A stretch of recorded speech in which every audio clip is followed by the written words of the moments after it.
Hola, pues vamos en este momento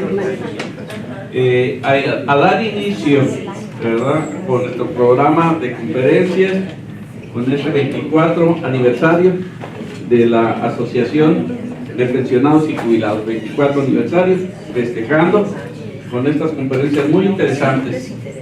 Les quiero comentar que estas conferencias deben, al final de cuentas, darnos buen sabor de boca para tener nuevas inquietudes, de decir, yo quisiera saber un poquito más y volver a invitar, ¿verdad?, para ver algunos temas, porque si ustedes se dan cuenta es muy extenso, todas las cosas que necesitamos, ¿verdad?, aprender y conocer, etcétera. Esta es una pequeña probadita, ¿verdad?, de lo que tenemos, pero muy suave. Bueno, pues hoy me toca presentar pues la conferencia Depresión, Autoestima y Ansiedad en el Adulto Mayor, por la maestra en Ciencias Francisca Dórame Ortega, maestra del Departamento de Psicología y Ciencias de la Comunicación de la Universidad de Sonora. Quiero decirles que tenemos también una grata pues también apoyo del doctor Emanuel Antonio Sánchez Dora, que es hija de ella, y está con nosotros, el médico familiar del seguro. Él trabaja en la Secretaría de Salud Pública y también pues va a participar en esta conferencia para apoyo de todos nosotros. Quiero decirles que la maestra psicóloga Francisca Dórame Ortega es maestra de aquí de la carrera de Psicología de la Universidad de Sonora, tiene maestría en Educación Especial, trabaja en el Centro de Atención para el Adulto Mayor Largos por más de 8 años, ha trabajado en ello. Ha tenido diplomados en gerontología para la formación de cuidadores del adulto mayor y un gran interés por apoyarnos. Pues muchísimas gracias y aquí estamos. Gracias.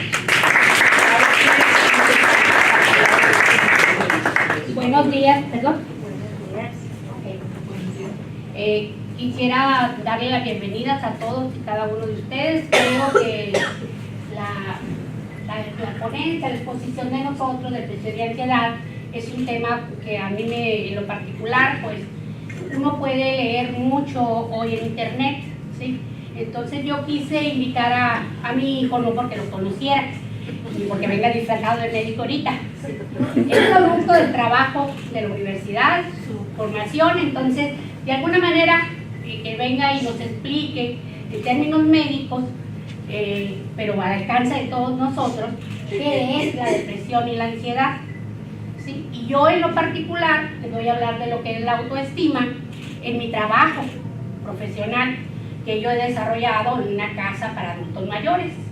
Entonces así va a estar la situación para que ustedes más o menos lo entiendan.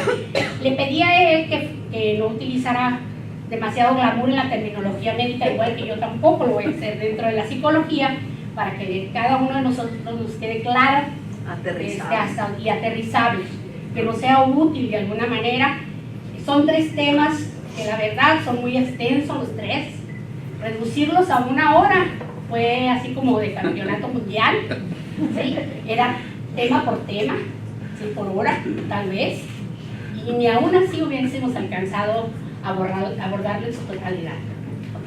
Entonces le doy la bienvenida a Emanuel. Sí.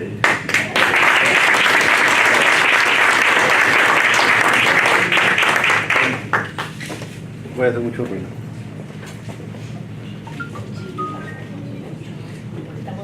Para el micrófono, por favor, porque se está grabando. Porque se está grabando. Pero para grabar. Es que se está grabando. Ok. No lo ocupo mucho, no se preocupe. Buenos días. Antes que nada, pues hay que hacer un poquito de brevario. Ustedes pertenecen a una generación que está haciendo, por decir de alguna manera, innovación. Pertenecen hasta hace poco, ser adulto mayor no era algo común. Lo común es que la gente se muriera joven. Gracias a los avances de la medicina, a los avances en la calidad de vida, al tener mayor cantidad de recursos al alcance de la mano, es posible que hoy en día haya más adultos mayores. ¿Qué tantos? Bueno, para el 2000, que es la estadística más cercana para nosotros, para el 2000 había alrededor de un adulto mayor por cada 9 personas que no eran adultos mayores. La estimación está en que para el 2050 la pirámide ya no va a ser una pirámide, va a ser casi un cuadrado, ¿sí? O un rectángulo, en el cual los adultos mayores representarán 1 de cada 4 personas que habitan en nuestro país. Por lo tanto, actualmente hay mucha investigación sobre enfermedades que antes no veíamos o no veíamos tan frecuentemente. ¿Por qué? Porque no había realmente adultos mayores que investigar, se morían, ¿sí? Hay que decirlo. Pero también implica una gran inversión por parte de los gobiernos, ¿sí? En la calidad y en la salud de esas personas. Pronto, probablemente no estaremos hablando de una tercera edad, sino de una cuarta etapa en la vida. Ya estamos. Algunos. Algunos, Pero todavía están englobados en una tercera edad. De hecho, ustedes han visto, les tocó vivir algo que no se había visto en 2000 años. Se recorrió la edad de la vejez, 5 años. Era algo que no había ocurrido hasta hace unos cuantos años. No había habido necesidad de, y hoy se ha recorrido. ¿A cuántos años te recorrieron? A los 65. A los 75. Sí, tradicionalmente era 60. De hecho hay un programa del gobierno federal que se llama 60 y más. Ahora va a ser 65 y más. Y de hecho se pretende llevarlo hasta los 70 años. Se pretende llevarlo hasta los 70 años. Pues ya pasé. ¿De qué? Ya pasé. Felicidades. La Mande. Ah, no, todavía está en pañales de ver ese tipo de cambios, pero se van a hacer. Se van a hacer. Sí. Bueno, esto viene por algo muy sencillo, que vamos a ver 2 enfermedades médicas, ¿sí? muy por encima, ¿sí? Porque si nos metemos no lo vamos a entender. Bueno, cuando hablamos de depresión, la mayoría de la gente pensará en gente triste, ¿sí? ¿O no? Bueno, ¿alguien puede decirme qué cosas tienen en común? Robin Williams, Jim Carrey, Pamela Anderson, Hugh Hefner. Son gente que, a pesar de que eran muy felices y llevaban felicidad a mucha gente, tenían depresión. ¿Y cómo se llama? Bueno, la depresión, como les había comentado, no es tristeza. La depresión es una enfermedad que tiene que ser tratada, ¿sí? Y el aspecto de tratamiento es algo que vamos a ver un poquito al final. Y de ningún modo la depresión está relacionada con envejecer. ¿Sí? Bueno, esta diapositiva es muy importante, al menos para mí, porque así como están los números, esos no les dicen nada a ustedes, pero yo se los puedo explicar. La depresión hasta el 2010 correspondía a la 4ª enfermedad en las personas a nivel global. ¿Sí? Actualmente la depresión es la 2ª enfermedad que afecta a las personas. ¿Sí? Solamente está detrás de las enfermedades por vejez, consideradas tradicionalmente por vejez, o las crónicas degenerativas. Ahorita es la 2ª causa de global más importante. Y el síndrome depresivo, la primera distimia, en la cual no hay agrado por las cosas, pues no es realmente una depresión como tal. Hay síntomas y signos que podemos valorar en los pacientes, y normalmente cuando llegamos al diagnóstico, de depresión, estamos viendo no solamente a una persona con una depresión leve o moderada, ya estamos viendo a una persona con una depresión mayor, ¿sí? Entonces, ¿qué es la depresión? Bueno, la depresión es una enfermedad en la cual se nos limita la capacidad para llevar a cabo las actividades cotidianas o rutinarias, ¿sí? Y es común que en el adulto mayor menos que en el adulto joven, ¿sí? Sean visibles los datos tempranos de depresión. ¿Sí? ¿Por qué? Porque normalmente el adulto mayor tiende a tener un nivel de actividad un poco más calmo que el adulto joven. Entonces el ver uno de los síntomas principales o tempranos, que es el que vaya bajando el nivel de actividad de las personas, la gente lo confunde fácilmente con la edad mayor y no necesariamente con la depresión. ¿Verdad que sí? Entonces tenemos que algo que es común, como el entenecimiento tanto de la actividad psicológica o verbal y el hacer más lenta la rutina diaria, la actividad física diaria, que es algo tempranamente visto, como decía, es fácilmente confundible con depresión en el adulto mayor. Hay ciertos rasgos de nerviosismo y ansiedad, es decir, hay miedo, hay susto, ¿sí? Hay reacciones adversas a lo que cotidianamente se vive. Lo de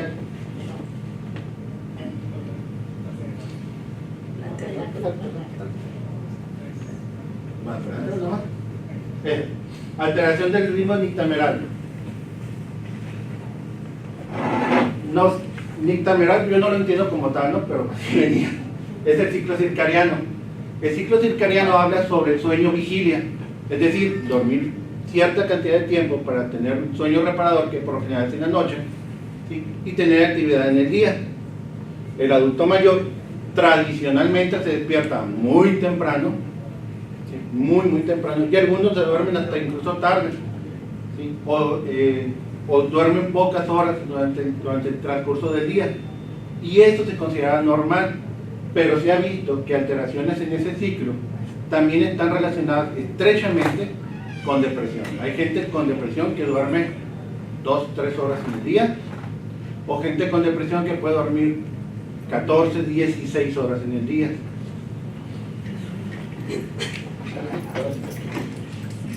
Normalmente asociamos la depresión con gente que come mucho y dice, está triste, está deprimido, por eso está comiendo. Realmente un síntoma cardinal en la depresión con respecto al apetito es que la gente deja de sentir hambre, de comer, y viene muy relacionado con el hecho de que la comida da cierta sensación de placer. La comida, como otras cosas, entra en lo que se llama ciclo de recompensa, en lo que tú ingieres, consumes, agregas algo a tu cuerpo, y eso genera que tu cuerpo genere un neurotransmisor que te da a ti placer, ¿sí? Te da una recompensa al cerebro por haber recibido lo que está pidiendo. Una persona que tiene depresión, por lo general, deja de comer. ¿Y deja de comer por qué? Porque la comida ya no le genera, ya no le da ese placer. Hay cambios del humor, hay esa irritabilidad. Lo más común es que pensemos en que la gente que cambia y se enoja muy fácilmente, realmente no es así. La gente puede cambiar muchas veces durante el día sobre sus emociones y despertarse feliz, y a las pocas horas estar triste, a los pocos minutos estar alegre, luego pasar a otras emociones que ya mencionaron ampliamente, ¿no? Y una de las cosas características más comunes es que la depresión genera en las personas sensaciones irregulares, ¿sí? Es decir, la depresión puede hacer que te duela la rodilla y que tomes medicamento y no se te quite el dolor de la rodilla. La depresión puede hacer que te duela la cabeza, que sientas palpitaciones. Cuando hablamos de palpitaciones no hablamos de sentir que te late el corazón, sino es una sensación en la que sientes malestar en el cuerpo, y ese malestar está relacionado estrechamente con el latido. Sientes malestar general en cabeza, en oídos, en ojos, y sientes la palpitación. Cada vez que palpita el corazón hay dolor, ¿sí? Es un dolor subjetivo, es un dolor somático al final de cuentas, pero eso es una palpitación. El sentir o escuchar el corazón en situaciones normales es normal, ¿sí? ¿Por qué se da la depresión? Bueno, no hay una causa clara o definida por qué se da la depresión. Hay factores que lo pueden llegar a precipitar, ¿sí? Pero principalmente en el adulto mayor se ha visto una relación en la disminución de la función cerebral, ¿sí?, con la presencia de la depresión. Hay cambios principalmente en dos neurotransmisores, que es la serotonina y la adrenalina. La serotonina está relacionada con el sueño, con el apetito, con la memoria y con las sensaciones agradables. La noradrenalina es la famosa adrenalina, que está relacionada con la actividad y la respuesta emocional a ciertos estímulos. La disminución de estos dos puede generar en los adultos la depresión. Hay otras causas importantes de depresión, como es la monoaminoxidasa, que viene secretada desde niveles más bajos, desde el cerebelo, que es el cerebro primitivo. ¿La que sigue? Bien, y hay algunas enfermedades que por sí pueden generar síntomas depresivos o depresión. Sin embargo, son dos enfermedades que están concomitando juntos. Es decir, el paciente que tiene Alzheimer no necesariamente puede estar deprimido. El paciente que tiene Parkinson no necesariamente está deprimido. La Corea de Huntington, que no creo que la conozcan, es un temblor incontrolable parecido al Parkinson, pero el Parkinson tiene intención. Es decir, el paciente con Parkinson, al hacer movimientos intencionados, deja de temblar, y en reposo está temblando. La Corea de Huntington es un temblor que se da en todo momento. ¿Sale? Haga lo que haga, siempre va a tener ese temblor. El infarto del miocardio, el hipotiroidismo o el hipertiroidismo y la neoplasia. También aquí faltó acomodar la diabetes como un generador de depresión. De hecho, los estados diabéticos alterados, el alta azúcar o las hipoglicemias, pueden generar daño neuronal muy parecido al que puede generar el EBC. Y al existir un daño similar, disminuye todavía la respuesta del cerebro a la serotonina y la noradrenalina. Un segundito, puedes usar el micrófono porque no está registrando bien aquí por la distancia. Acérquese más, por favor. Por favor.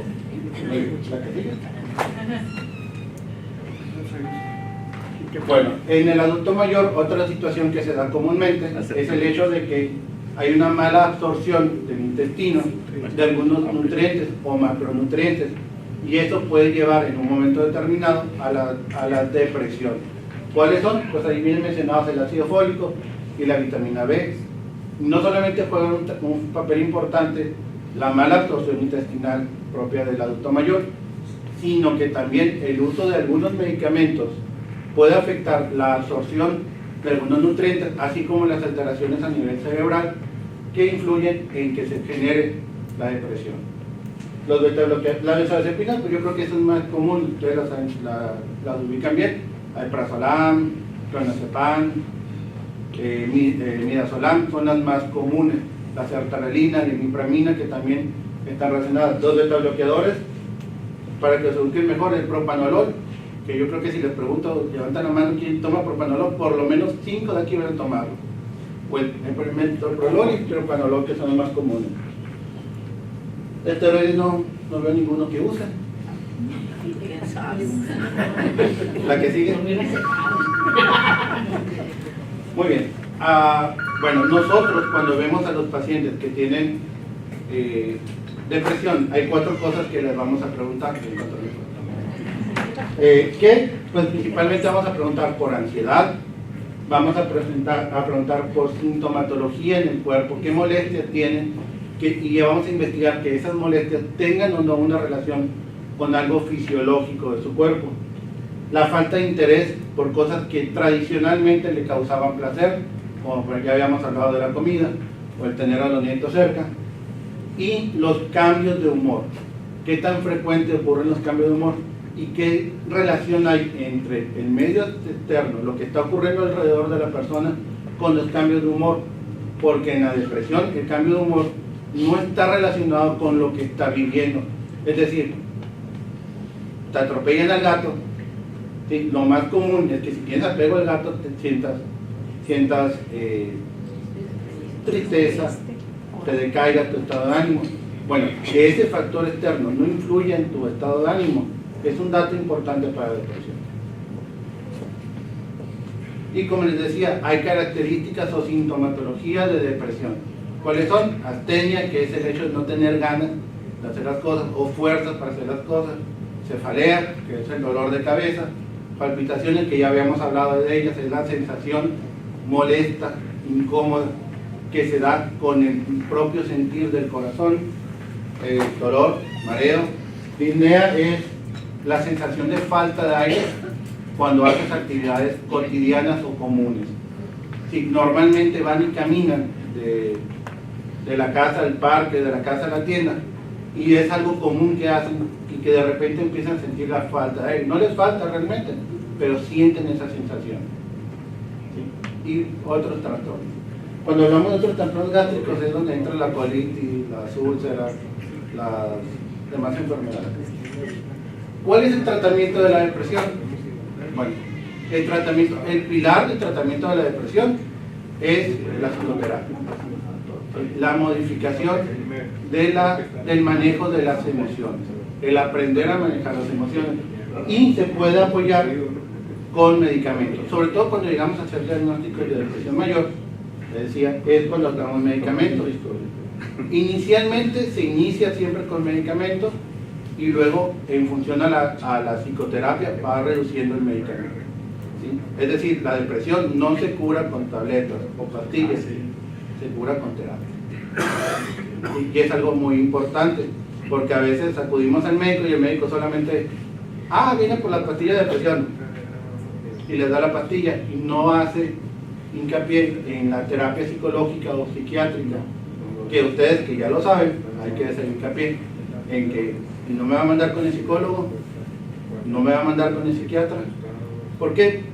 Ahí en México hay una gran temor, tabú, a acudir con el psiquiatra y el psicólogo, cuando son herramientas médicas o son médicos con herramientas muy amplias para el tratamiento de situaciones emocionales.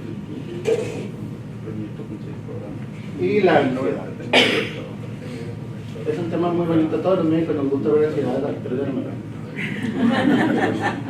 La ansiedad es un manejo anormal de una situación. Bueno, el trastorno de ansiedad es un manejo mal dado de una emoción que normalmente está. Todas las personas necesitamos cierto grado de ansiedad, cierto grado de estrés en nuestra vida, ¿sí? Y las situaciones cotidianas nos lo dan, ¿sí?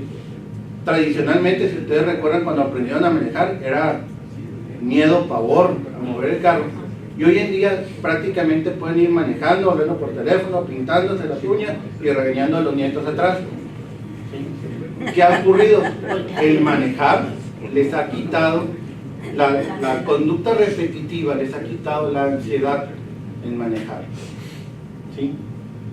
Y eso es bueno en cierta medida porque es una fase de adaptación, pero la ansiedad que a veces genera el conducir, la ansiedad que genera el cocinar y esperar que la comida quede con buen sazón, es algo que se requiere, es algo que se necesita. ¿Por qué? Porque mueve nuestros transmisores, estimula nuestro cerebro y nos mantiene de cierta manera activos. Por eso se les pide a los adultos mayores, y es algo que hay que ir repitiendo, que hagan ejercicios mentales, porque el cerebro ocupa ese estímulo para estar cambiando, estar generando nuevas líneas de interacción entre ellos, entre sus neuronas. Y por lo que ya habíamos mencionado, que a veces el hacer las cosas de manera rutinaria pues nos quita esa ansiedad, esa sensación que es necesaria. Bueno, la ansiedad como tal, cuando nosotros la vemos en el adulto mayor, se llama trastorno de ansiedad generalizado, que es el que les comentaba que nos gusta ver en las 3 de la mañana, que viene la gente de repente con temor, con palpitaciones, con sudoración, con sensación de que ellos dicen de mucho calor o de mucho frío, que sienten que no pueden respirar, que sienten dolor. Todas esas manifestaciones, ¿sí? Son manifestaciones de un proceso de ansiedad, ¿sí? Y es una respuesta anormal, por lo general con un disparador, con un evento gatillo, es decir, hay algo que lo dispara, ¿sí? pero de trasfondo hay algo ya inmerso en esa persona que ya la hace predisponente a tener trastorno de ansiedad. Para nosotros médicos las personalidades se dividen en dos, personas tipo A y personas tipo B. ¿Sí? Las personas tipo A, el tipo de personal tipo A cae en ese tipo de personas que es más fácilmente que generen trastorno de ansiedad generalizada. ¿A qué edad? A cualquiera, pero en el adulto mayor se llega a manifestar más comúnmente por diferentes situaciones. Ansiedad de tenerte en mis brazos. ¿Es ansiedad? No, esa no es ansiedad. Hay como 5 emociones que podría englobar ahí, pero no me regañé mi mamá.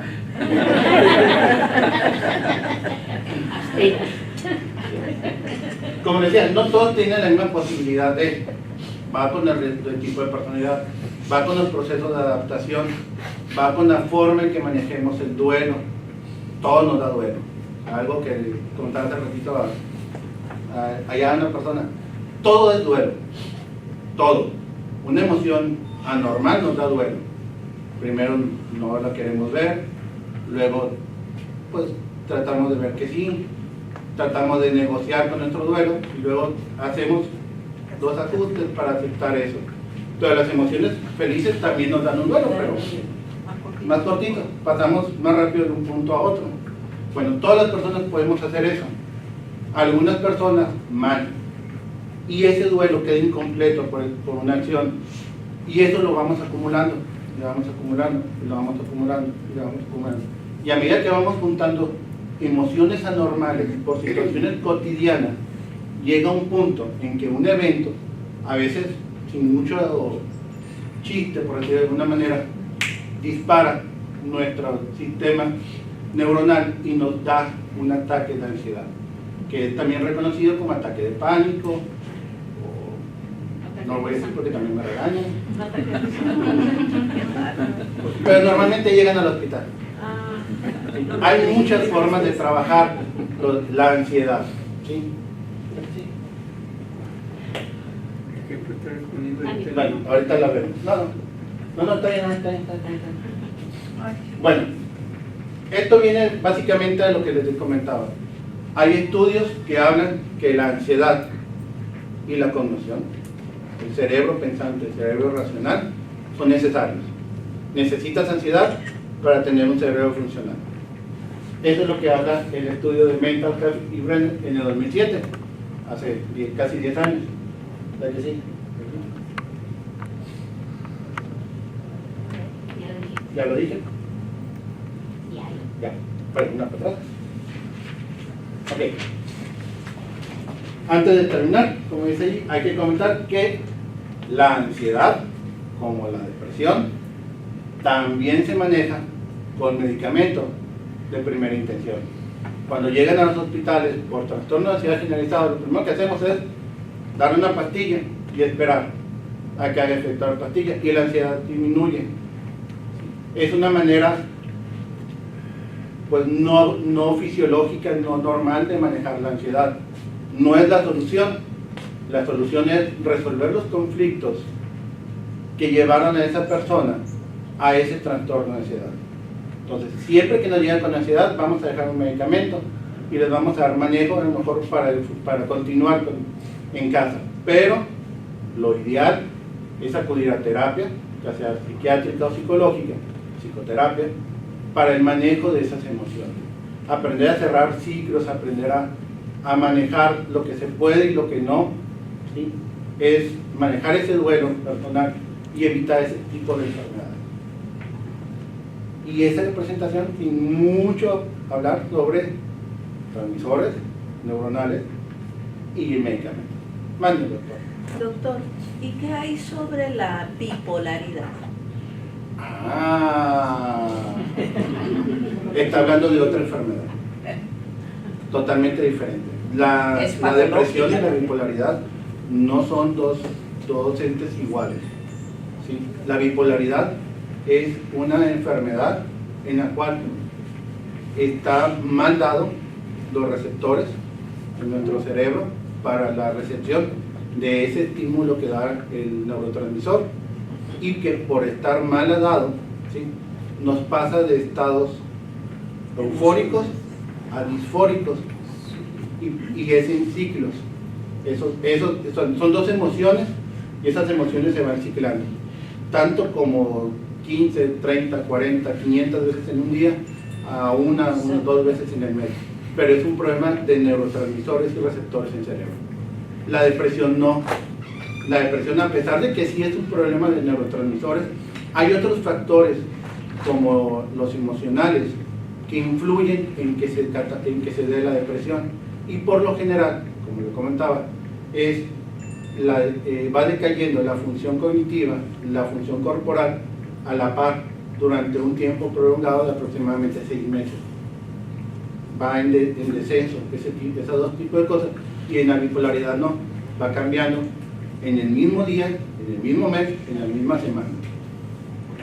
Ahora se habla más de la bipolaridad. No sé si casual o ahora me doy cuenta, ¿no?, de que lo comentan. De la es bipolar, dice. Caray, digo yo. ¿De qué se trata el asunto? No, ahí, como les comentaba, vivimos una época totalmente diferente a la que tocó vivir hasta antes de la venida del siglo XXI. Es decir, el siglo XX fue totalmente diferente a lo que vamos a ver. Sí, ¿En qué aspecto? Hoy vemos... Ay, ¿qué siglo XX te diste, nada? Hoy vemos diabetes a edades tempranas, presión alta a edades tempranas, gente mayor, más mayor, ¿sí?, personas con aterosclerosis, colesterol, triglicéridos altos a edades tempranas.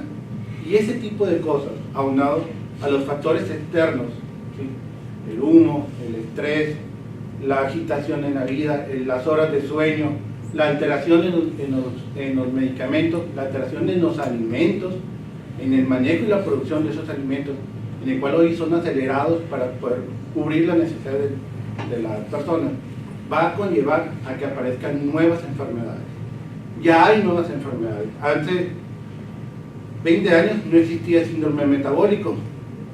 Hace 20 años no existía síndrome metabólico y era conocido como síndrome dismórfico o síndrome X, y daba muy escasas personas. Hoy es una enfermedad que es probablemente la más predominante a nivel mundial, ¿sí?, y conlleva parte de las enfermedades crónico-degenerativas, ¿sí? Entonces, hoy por hoy también hay más investigación, hay más apertura. Es muy sencillo. Probablemente a ustedes les tocó conocer la serie de Friends, o han escuchado la serie de Friends, ¿sí? La serie de Friends ya cumplió 30 años de su primera emisión, 30. Y 2 de los actores de esa serie fueron muy catalogados, muy tachados, porque tenían depresión. Muy tachados. Y la depresión llevó a la adicción a las drogas, y fueron muy tachados, y de hecho se habló hasta de sacarlos de la serie. Hoy en día tenemos un marihuano a la vuelta de la esquina, si no es que enseguida, y no decimos nada. Las leyes están cambiando, incluso vamos a tener gente que utilice marihuana de forma recreativa, de manera abierta, y no vamos a poder decir nada o contra eso, porque ya va a ser algo normalmente visto. El alcoholismo hace años no era muy bien visto, a una reglamentación que lo prohibió en Estados Unidos, y hoy hasta si no tomas eres el que está mal en el grupo. Me gustaría hacer un comentario en relación a esto. Así como están comentando, sí hay muchos cambios, pero uno que me preocupa mucho es de la disponibilidad de fármacos que antes necesitaban prescripción. De repente la fluoxetina, que se utiliza como base para la píldora de la felicidad, ahora incluso genérica. Y existe mucho comentario, como dice la compañera, de que ahora el lenguaje común habla de es que estás deprimido, o es que estás muy estresado. El comentario que me gustaría escuchar es factible, es recomendable, es deseable el uso de fármacos de ese tipo para algo que podría ser simplemente una pérdida y la reacción a una pérdida. Es decir, es un peligro pues para que el común de la gente tenga acceso a ese tipo de fármacos. Sin embargo, es altamente común, incluso, insisto, pues se da de forma de medicamento genérico. Hablamos de dos cosas diferentes, usted y yo. Usted me habla de una pérdida normal. Una pérdida normal no es algo que requiera en un momento determinado fármacos. Una pérdida, y se acabó. Habrá que ver cuáles son las redes de apoyo, las herramientas personales para la superación de esa pérdida. En cambio, hablar de depresión y hablar de ansiedad, estamos hablando de dos enfermedades diferentes, dos entidades psicológicas o psiquiátricas. De hecho, la ansiedad, en México tenemos una tasa más alta que la que tiene Estados Unidos. La ansiedad en Estados Unidos es del 7%, la población en México es del 14%. Son enfermedades propiamente dichas y son enfermedades de larga evolución. Como decía, no me voy a meter mucho, pero para hacer diagnóstico de depresión y para hacer diagnóstico de ansiedad ocupábamos tradicionalmente 6 meses de tener presencia de esas enfermedades para hacer diagnóstico. Es decir, esta persona es depresiva o tiene depresión. Entonces, esas personas que ya tienen un diagnóstico sí requieren medicamentos de apoyo inicialmente y después retirarlo. Estoy de acuerdo también en que si usted va a la farmacia y dice, me da una fluoxetina, se la van a dar como si fuera una aspirina, y si va y pide mipramina se la van a dar, pero no está bien. No está bien, no hay una regulación en nuestro país que limite el uso de ciertos medicamentos que permitan que solamente sean recetados bajo ciertos diagnósticos, como hay con la obesidad. Actualmente la